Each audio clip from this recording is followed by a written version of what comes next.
Welcome to the Wealth Without Wall Street podcast, your guide to understanding how to get out of the Wall Street rat race and start your own mailbox money lifestyle.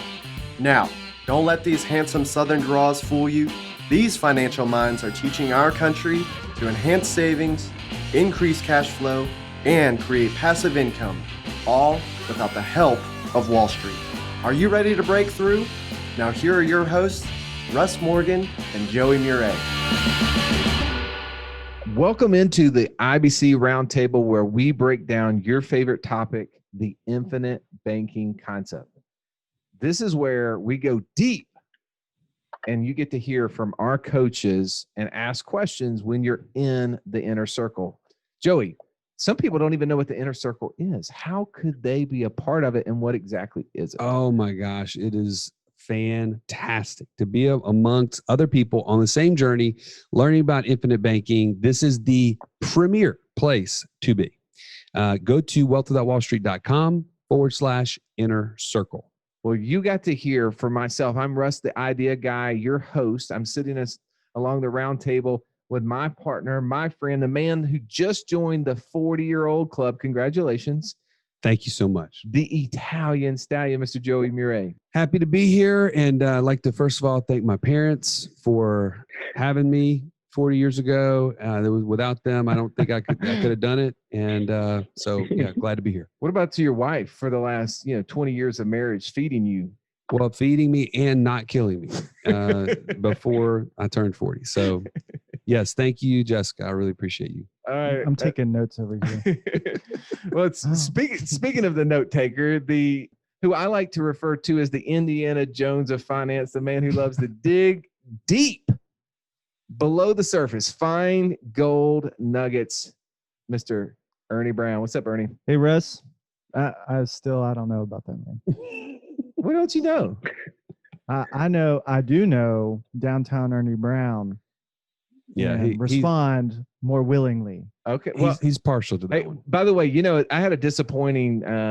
I went to Disney last week. A little bit disappointing because at one of my favorite parks, where the Indiana Jones part inside Hollywood Studios, I love to sit there. I love to watch kind of the actors do their thing. I was going to share that with my son. It was closed down, man. Oh, I was thinking about you. It was 2020. Like, how terrible would this be if Ernie was here and he couldn't experience Indiana Jones life? Well, I think you need to just take a lesson from what's going on in Disney World, and let's move on. All right, on the other side of the round table, the man, the legend, Mr. Incredible, the person who can juggle food and finance all at once, Mr. JD Hill. What's up, JD? How are you? I'm well. According to you, I just jumped out of an LL Bean catalog, so I appreciate that. No doubt. You've got finance, fashion, and food all together, the 3 Fs. There we go. All right, so today's topic is one that it could be tedious. Could be like, well, why is this even important?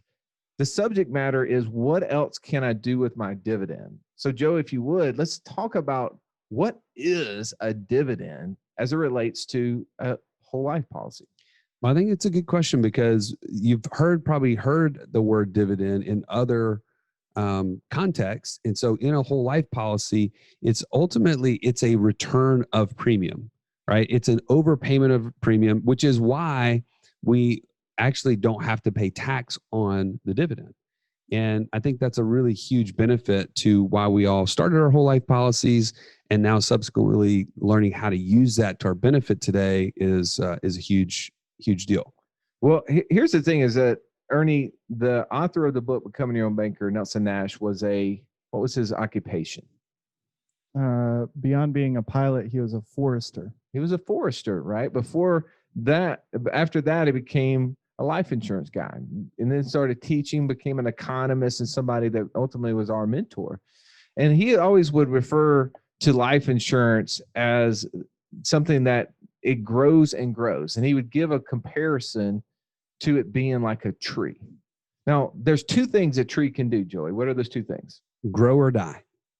It can't shrink? It will not go backwards, no. Why not? Because it has to. It has to continue to expand, or because it's consistently being fed and so on. JD, how do we know Nourished. that that's true? And by the way, this isn't a horticulture class, but how do we know that that's true? Because it's going to hold bearing to what we're talking about today. How do we know that a tree can only grow or die? What's a measurable result? What is something that we can look at to know that that is true? It's fruit Well, it's fruit, but also there's something internal. or the rings Yes. on the inside of the trunk. Right. If you look at the rings inside of a tree, they measure what? I don't know what you just drew on the Age. screen, but Well, yeah, growth. yes. Years of growth. They measure years of growth. So that is why we know, you've always heard, well, if you cut open a tree, you can see how old it is. That's right. Well, if it didn't grow, that wouldn't be an accurate statement, right? That's true. So that growth is something that happens every single year. Well, why do you think Nelson Nash would compare a whole life insurance policy to a tree? Because it cannot shrink back. It has to continue to grow by one, contractually, and then additionally through dividends and other things. Okay, you said something there, is that a whole life policy is guaranteed to grow. It has a contractual element into it. And then there's a second function that happens that's not contractual. That means if they have a surplus, an extra amount of money, and that could come from less death claims than they anticipated. It could come from less expenses than they anticipated, or it could come from greater results from where they put their money. That's right. And what is that surplus called? The dividend. That surplus is called a dividend. That's a fruit of the function of the insurance companies. Whoa. The fruit. Ooh. I think we're onto something here. All right. So we're talking about life insurance companies, and anybody who's a part of our call today is knowing that Russ, thankfully, will not make his money as an artist. But for you watching, you can see that a tree is the equivalent to our whole life policy because it has this function of always growing. Now, how do you kill a whole life policy, Joey? You quit paying it. That's not true. Quit paying the premium. No. Ernie, can you quit paying a premium and the whole life policy still grow? Potentially. Potentially. Yes. It depends on the time period. It depends on how you treat it, right? So there are policies that are designed to stop paying and they keep growing That's right. because the cash value is guaranteed to grow to equal what? The death benefit. The cash value is guaranteed to grow to equal the death benefit. Now, one of the functions of that growth is premiums, is making payments. That's right. So that's why you said that. Yeah. But I could not make premium payments and it still grow. It just won't grow to the anticipated amount that maybe we thought. Right. Does that make sense? Yes. Okay. It's no I'm with you. different than when you look at a tree and you look at its rings, you'll notice that sometimes those rings are thicker than others. JD, what would be a situation where a tree would have had less growth in one year than another? Not as much water. Not as much water. Could have been a drought that year. Could have been a heavy freeze that year. Well, it could, in our world, have a 2020 environment. Yeah. Right? It could be going through an economic situation. So whole life policies, even though they grow, can have years where the growth is greater than others. And that will be a function of the dividend. That's True? right. Yep. I'm with you. All right. So let's talk about that. So we want to talk about how dividends work. I think the way that you have to do this is be able to break it down to my 8-year-old Ryan. Yeah. And I want to make sure that as you're listening to this, we're talking about dividends. We can do 4 things with dividends. And I'm going to have this analogy as I'm drawing this out, is this dividend is the fruit of our tree. So that fruit is going to be like a little bitty apple. Or that looks like a cherry, but I'm going to give you apple. I mean, are we talking Granny Smith or it could be Pink Red Lady? Delicious. Okay. I mean, just pick your favorite. I don't know about Granny Smith. Can this be a George Washington tree? It can be. Yeah. I mean, JD, what's your favorite? I know you like a good apple. We'll just make it a cherry tree. I do. Yeah, I'm a fan. I like Pink Ladies and California Golds. Yeah. Okay. So what we're gonna call the fruit, the apple of our tree is going to be our dividend, right? Yep. JD, we can do 4 things with the dividend. The first thing is what? What could we do with that apple? You can sell that apple for cash. We buy apples all the time, right? Yep. People who have apple trees, take them to the market, they turn around and sell them for cash. So if you get a dividend from an insurance company, you can literally sell it and put the cash in your pocket. True. 100%. Nelson Nash talked about it, didn't he? He did. Yeah. I remember distinctly him sharing his whole journey, and with his oldest policy, he told the insurance company to start sending him the dividend checks every year. And he did that for 4 years. And then the next year they sent him a notice. They said, hey, by the way, fill out this tax form because we're going to have to tax you. You've now exceeded your basis and we need to start taxing you on any money that you take out. And he said, oh, no. No, you are not going to send me taxes on that. He said, I told them to start buying additional insurance, paid up insurance with that dividend. And I told them what to do with my dividend. They don't get to tell me. I just remember that very clearly. No, I love that. And he talks about it in his second book. And in the book, he's got a picture of like 4 checks. Exactly. Of course, he would still have them. Yeah. There's a picture of those dividend checks. And what's the name of that book again, Ernie? It's called Building Your Warehouse of Wealth. Yeah, no doubt. Great book. So the second thing that we could do with the one of these apples, one of these dividends, is that we could take the apple and give it to an institution and allow them, because it has value, to pay us interest for that, right? So we could allow that dividend to accumulate as interest. Now, what would be the benefit, or when would be an environment, JD, where allowing our dividend to accumulate interest, when would we see value maybe to do that? In a high interest rate environment. Yeah. So think back to the early 80s when Nelson wrote this book, right? We saw interest rate they rise into the low 20s, and in a real super rapid kind of inflationary environment, the portfolio of an insurance company is in long-term bonds, right? In long-term leases. Right. So when those instruments are not going to move up or down very rapidly, so when we have a dividend and we reinvest it at the company, which we'll talk in a second, that stays in the portfolio of the company. So in a situation where we're a super rapid interest rate environment, increasing, we may want to change the election on our dividend to allow it to accumulate at interest. Now, there is a problem if we do that. What is the issue, Ernie, that we would deal with if we allowed the dividend to accumulate at interest? Well, it's the same problem if we let our money grow in interest anywhere else. We would pay taxes on the gain. We would have taxes on the gain. And that money is outside of the insurance policy too, right? It's not a part of the contract. It's not a part of the tree, if you will. We've separated the fruit from the tree. You're harvesting some of the fruit. All right. The third thing that we could do with this dividend, this apple, in order to maintain this tree, we got to water the tree, as JD said. That's not free unless it comes from rain.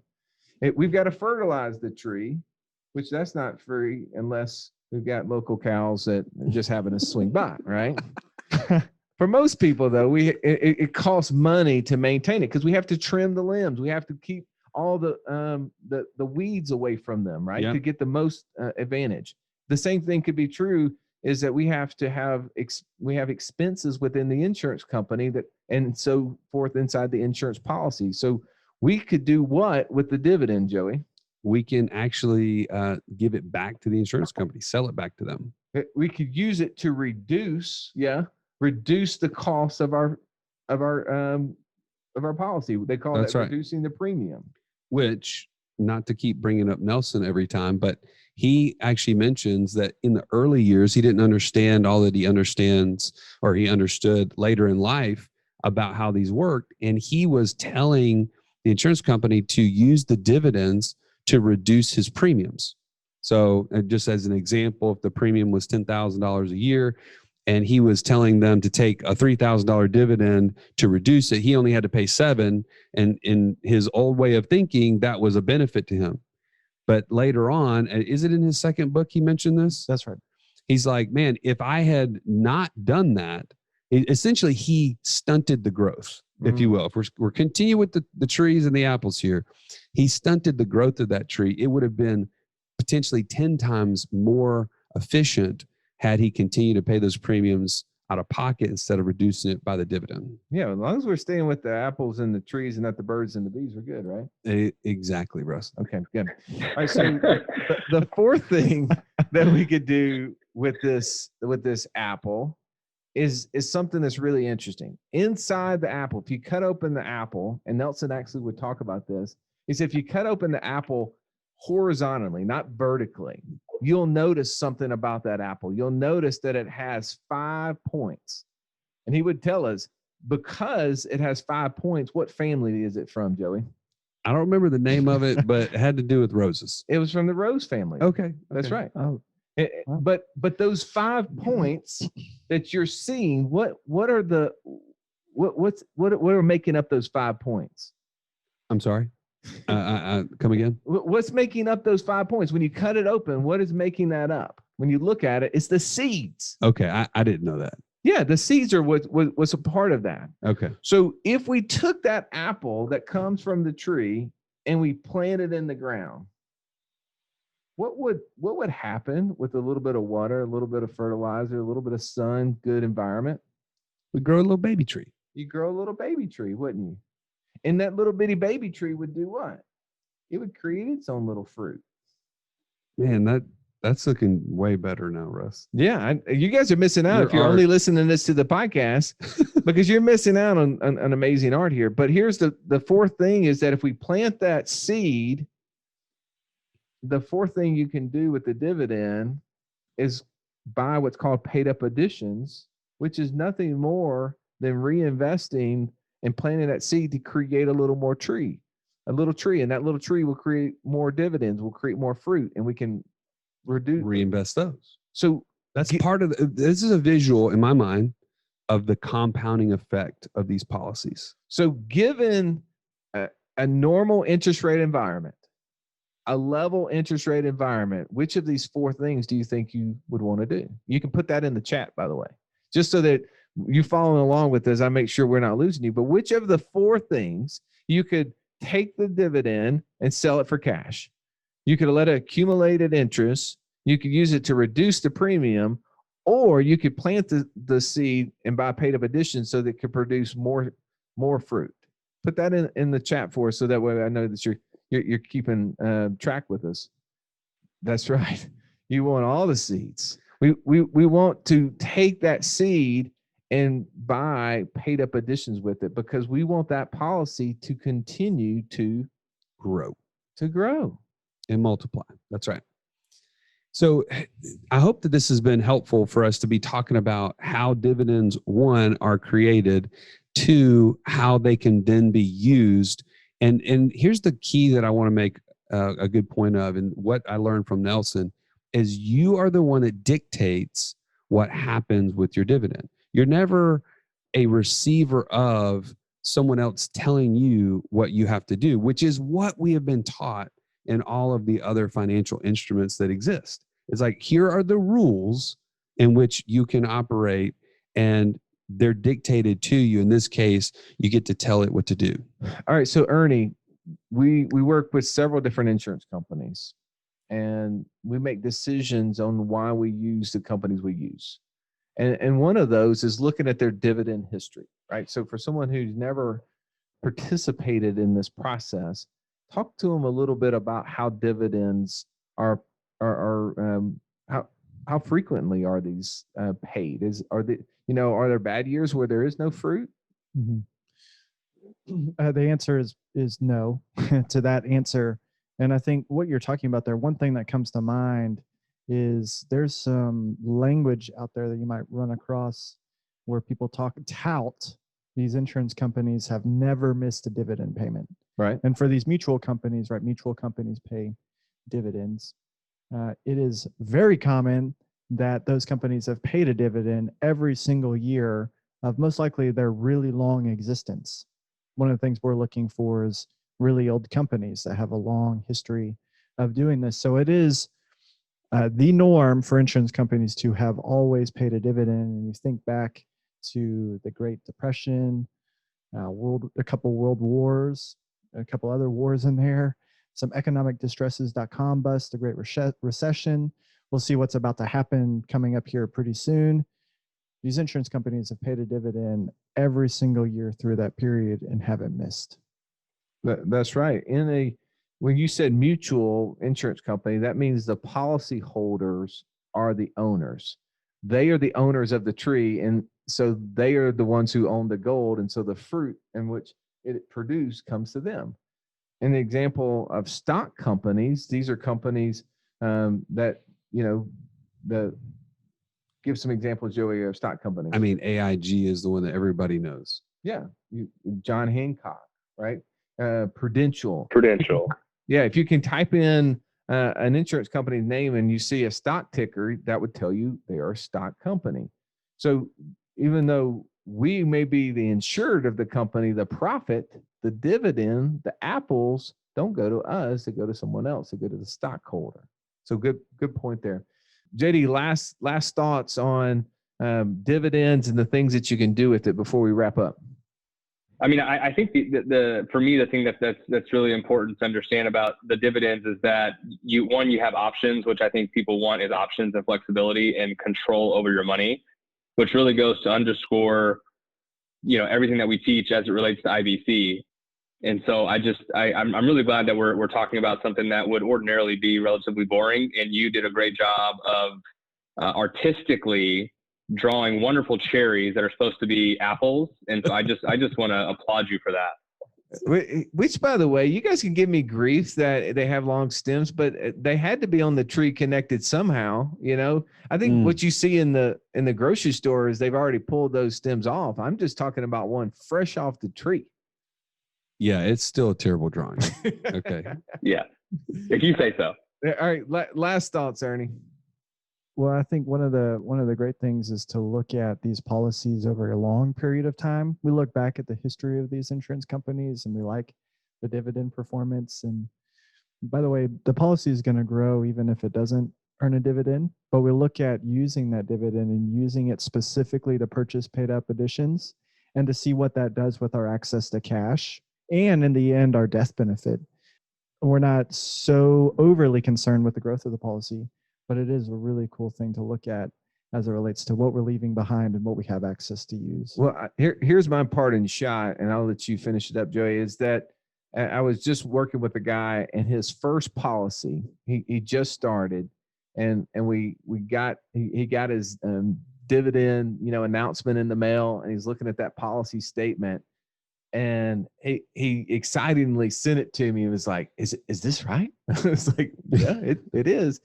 And looking at the math on it, it was about 4.5% of what he had put in the dividend. Like for that first year, it was like, that's pretty amazing. And I was like, that's just a fruit of that tree, right? That is what that tree did. And that's awesome. And he's like, in the environment that we're in, there's no place where I could have stuck my money and had that sort of experience and had access. Because by the way, he took the money he put in that policy and went and bought a mobile home park with it. So he's got a lot of other things working with that dollar, but he also had that dividend in addition to. And that's what I always like to tell people. This is in addition to. You said, Joey, it's gonna grow no matter. Ernie, you say he's gonna grow no matter what. That dividend is an addition to. But man, we're always so excited. And the only thing we didn't say that maybe we should have is, are these dividends taxable? No. If we buy paid up additions. That's right. If we reinvest them in it, then that dividend is a return of premium and it's not taxable to us as long as we're keeping it inside the policy. And the way that we use these policies, we use loans against them. We will never create a taxable event in that situation. And that's what my last thought was actually going to be, Russ, is as entrepreneurs, I don't care, actually, entrepreneur or not, we need to be about having assets in a tax-free environment. So the dividend to me is just in further just confirmation that what we're doing with these policies and creating our warehouse of wealth, as we've mentioned multiple times in today's show, Nelson's book, is that we are continuously putting money in a position to not be affected by taxes. And as we talked about, if we've elected for that to buy paid up additions, it's automated even for us, right? We're automatically putting money into tax-free environment. And so anyway, I hope this has been helpful. Next week, we've got our topic is going to be how long should I pay my paid up additions rider? Not to be confused with buying paid up additions through your dividend. This is how you're electing to pay your paid up additions into your policy. How long should you do it? And there's a lot of controversy about this. So hope you'll join us here next week. Guys, around the round table, thanks as always for being here. And thank you for listening in. We'll catch you next week. This has been the Wealth Without Wall Street podcast. Don't forget to subscribe to the show to break free of the Wall Street mindset and begin building wealth on your own terms in places you understand so that your wealth will never run dry. See you next episode.